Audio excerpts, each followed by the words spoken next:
សង្ស័យមិនរួចខ្លួនទេពេលនេះថ្នាក់ដឹកនាំក្រសួងកំពុងពិនិត្យករណីអនុប្រធាននាយកដ្ឋានមួយរូបប្រាប់ពាក្យសម្ដីមិនសមរម្យគំរាមចាប់ភាគីម្ខាងទៀតដាក់គុកក្នុងករណីគ្រោះថ្នាក់ចរាចរណ៍និងឈរជក់វេបធ្វើប្រងើយកណ្ដាលចំណោមមហាជនអ្នកលេខបណ្ដាញសង្គមពិតជាបានដឹងហើយថាកាលពីវេលាម៉ោង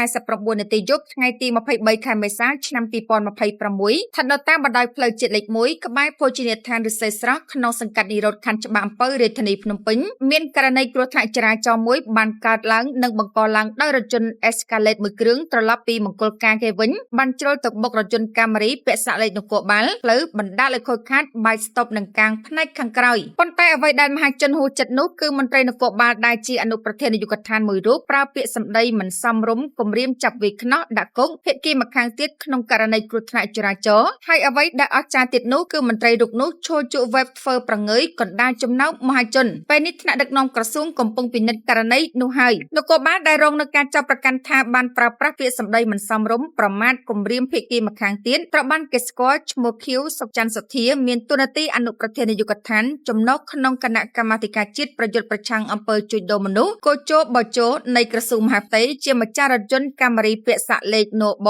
02798ចំណែកភាគីម្ខាងទៀតជារថយន្ត Escalade ពណ៌សពាក់សាកលេខភ្នំពេញ BY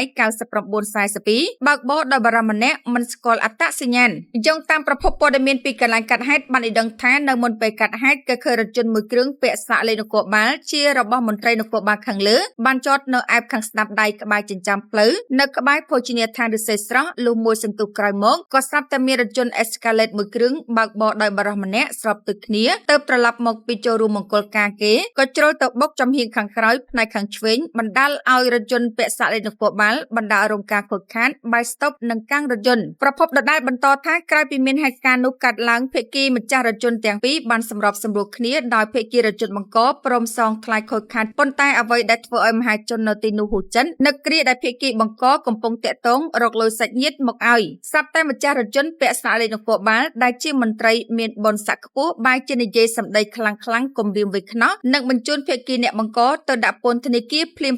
គ្រាន់តែលើសម្ដីបែបនេះបានធ្វើឲ្យភាគីទាំងពីរបន្តជជែកគ្នាបែកផ្សែងឡើងវិញក្រោយមករថយន្តទាំងពីរគ្រឿងត្រូវបានសមត្ថកិច្ចជំនាញចុះមកអន្តរាគមន៍ដើម្បីបន្តនីតិវិធីដោះស្រាយទៅតាមផ្លូវច្បាប់ប្រភពដដែលបន្តថាបើយោងតាមវីដេអូដែលអង្គភាពយើងបានទទួលពីបណ្ដាញសង្គមបានបង្ហាញឲ្យឃើញថាអំឡុងពេលជជែកវែកញែករកខុសត្រូវប៉ុន្តែអ្វីដែលហួសចិត្តនោះគឺគេឃើញភាគីរថយន្តនគរបាលឈ្មោះខៀវសុកច័ន្ទសធាមានតួនាទីអនុប្រធាននាយកដ្ឋានបានចូលជក់បារីអេឡិចត្រូនិកវេបនៅកណ្ដាលចំណោមមនុស្សម្នានិងអ្នកកាសែតតែម្ដងពាក់ព័ន្ធនឹងបញ្ហានេះដែរបើតាមលោកទូចសុខៈអ្នកនាំពាក្យរងក្រសួងមហាផ្ទៃបានឲ្យដឹងថាថ្នាក់ដឹកនាំក្រសួងបានឃើញហើយករណីលោកវរស្នីឯកខៀវសុកច័ន្ទសធាថ្នាក់ដឹកនាំបាននឹងកំពុងតាមដានយ៉ាងយកចិត្តទុកដាក់និងកំពុងពិនិត្យករណីនេះឲ្យបានសពគ្រប់ជ្រុងជ្រោយលើករណីខាងលើសូមបញ្ជាក់ថាក្រោយពីឃើញសកម្មភាពលោកវរស្នីឯកខៀវសុកច័ន្ទសធាប្រើប្រាស់បារីអេឡិចត្រូនិកវេបដែលរាជរដ្ឋាភិបាលក៏ដូចជាអាជ្ញាធរមានសមត្ថកិច្ចកំពុងដុតដៃដុតជើងយ៉ាងខ្លាំងក្លាក្នុងការចុះបង្ក្រាបនិងទប់ស្កាត់ការប្រើប្រាស់បារីអេឡិចត្រូនិក